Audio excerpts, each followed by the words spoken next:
Mango bytes. അപ്പോൾ നമ്മൾ ഇന്ന് കാണിക്കാൻ പോകുന്നത് നമുക്ക് ഉപകാരപ്രദമായിട്ടുള്ള കുറച്ച് ഫിഷ് പ്രിസർവിംഗ് ടിപ്സ് ആണ്. സാധാരണയായിട്ട് നമ്മൾ ഫ്രീസറിൽ സ്റ്റോർ ചെയ്ത് വെക്കുന്ന ഫിഷിൽ നിന്ന് നമുക്ക് ഒന്നോ രണ്ടോ നമ്മുടെ ആവശ്യത്തിന് വെളിയിലെടുക്കുക എന്ന് പറയുന്നത് ഇത്തിരി ബുദ്ധിമുട്ടുള്ള കാര്യമാണ്. ഐസൊക്കെ മെൽറ്റ് ആയതിനു ശേഷം മാത്രമേ നമുക്ക് വെളിയിലെടുക്കാൻ പറ്റുള്ളൂ. പക്ഷെ ഇന്ന് ഞാൻ കാണിക്കാൻ പോകുന്നത് നമുക്ക് നമ്മുടെ ആവശ്യാനുസരണം എത്ര കാലം ഫ്രീസറിൽ സ്റ്റോർ ചെയ്ത് വെച്ചിരിക്കുന്ന ഫിഷ് ആണെങ്കിലും നമ്മുടെ ആവശ്യാനുസരണം ഒന്നോ രണ്ടോ വെളിയിലെടുക്കാൻ പറ്റുന്ന ഒരു ഡിഫറെൻ്റ് ആയിട്ടുള്ള ഒരു മെത്തേഡാണ്. അപ്പോൾ എത്ര വലിയ ഫിഷ് ആണെങ്കിലും നമുക്ക് ഇതേപോലെ പ്രിസർവ് ചെയ്യാം.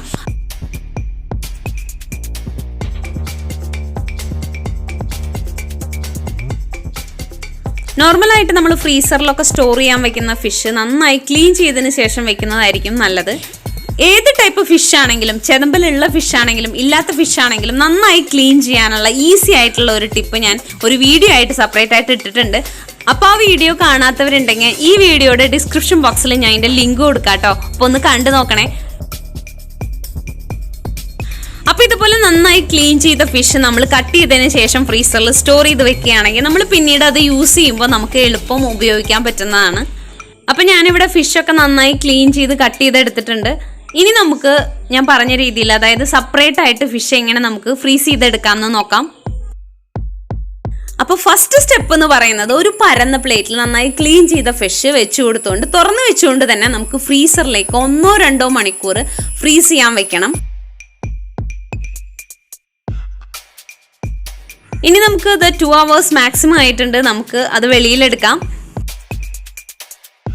ഇപ്പം നമുക്ക് കാണാം എല്ലാ ഫിഷ് പീസസും സെപ്പറേറ്റ് ആയിട്ട് ഫ്രീസ് ആയിട്ടുണ്ടാവും.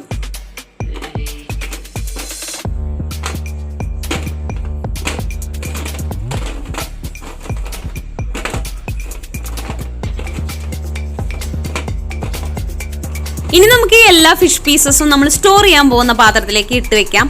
ഇനി ഈ ഫിഷ് സ്റ്റോർ ചെയ്യാനായിട്ട് നമുക്ക് പ്ലാസ്റ്റിക് പാത്രമാണെങ്കിലും സ്റ്റീൽ പാത്രമാണെങ്കിലും ഏതെങ്കിലും സിപ്ലോക്ക് കവർ ആണെങ്കിലും മതി. ഞാനിത് ഇവിടെ ഇട്ട് വെക്കുന്നത് സ്റ്റീൽ പാത്രത്തിലാണ് കേട്ടോ. ഇനി നമുക്ക് ഉടനെ തന്നെ ഇത് ഫ്രീസറിലേക്ക് തിരിച്ചു വെക്കാം. ഇപ്പം നമ്മൾ വെക്കുന്നത് ഫിഷ് സ്റ്റോർ ചെയ്യാനാണ്. അതുകൊണ്ട് തന്നെ നമുക്കൊരു ക്ലോസ്ഡ് ആയിട്ടുള്ള പാത്രത്തിൽ വേണം ഫിഷ് സ്റ്റോർ ചെയ്യാൻ വെക്കാൻ. അപ്പം ഇങ്ങനെ നമ്മൾ സ്റ്റോർ ചെയ്ത് വെക്കുന്ന ഫിഷ് നല്ലൊരു പ്രിസർവിംഗ് മെത്തേഡ് കൂടിയാണ്. മാത്രമല്ല ഇങ്ങനെ നമ്മൾ സ്റ്റോർ ചെയ്യുമ്പോൾ നമുക്ക് വലിയൊരു ഉപകാരമുള്ളത് നമുക്ക് ആവശ്യാനുസരണം നമ്മുടെ ഫിഷ് 1-2 പീസായിട്ട് സെപ്പറേറ്റ് ആയിട്ട് എടുക്കാൻ പറ്റും എന്നുള്ളതാണ്. ഇപ്പം ഞാൻ തുറന്നു കാണിക്കുന്നത് ഞങ്ങളൊരു ഒരാഴ്ചയായിട്ട് ഫ്രീസറിൽ വെച്ചിരിക്കുന്ന ഫിഷാണ്. അപ്പം നമുക്ക് ഇതിൽ നിന്ന് ആവശ്യാനുസരണം 1-2 നമുക്ക് സെപ്പറേറ്റ് ആയിട്ട് എടുക്കാൻ പറ്റും. അപ്പോൾ നമ്മൾ എത്ര ടൈപ്പുള്ള ഫിഷ് വെച്ചാലും, നമ്മൾ കറി വയ്ക്കാനാണോ ഫ്രൈ ചെയ്യാനുള്ള ഫിഷ് എന്ത് വെച്ചാലും നമുക്ക് ഇതിൽ നിന്ന് സെപ്പറേറ്റ് ആയിട്ട് അത് വെളിയിലെടുക്കാൻ പറ്റും. ഇങ്ങനെ വെളിയിലെടുത്ത ഫിഷ് ഐസ് മെൽറ്റായതിനു ശേഷം ഫ്രൈ ചെയ്യാനാണോ കറി വെക്കാനാണോ എന്തായാലും ഫ്രഷായി തന്നെ യൂസ് ചെയ്യാൻ പറ്റുന്നതാണ്. ബാലൻസ് ഉള്ള ഫിഷ് നമുക്കിനി വീണ്ടും ഫ്രീസറിൽ സൂക്ഷിക്കാവുന്നതാണ്. ഈ വീഡിയോ എല്ലാവർക്കും ഉപകാരപ്പെടുന്നു വിശ്വസിക്കുന്നു. അപ്പോൾ ഉപകാരപ്പെടുകയാണെങ്കിൽ ലൈക്ക് ചെയ്യാനും ഷെയർ ചെയ്യാനും മറക്കല്ലേ. അതോടൊപ്പം തന്നെ എൻ്റെ വീഡിയോസ് പുതിയതായിട്ട് കാണുന്നവരാണെങ്കിൽ എൻ്റെ ചാനൽ ഒന്ന് സബ്സ്ക്രൈബ് ചെയ്യാനും മറക്കല്ലേ. അപ്പോൾ നമുക്കിനി അടുത്ത ഇൻട്രസ്റ്റിംഗ് വീഡിയോസ് ആയിട്ട് വീണ്ടും കാണാം. Until then bye bye.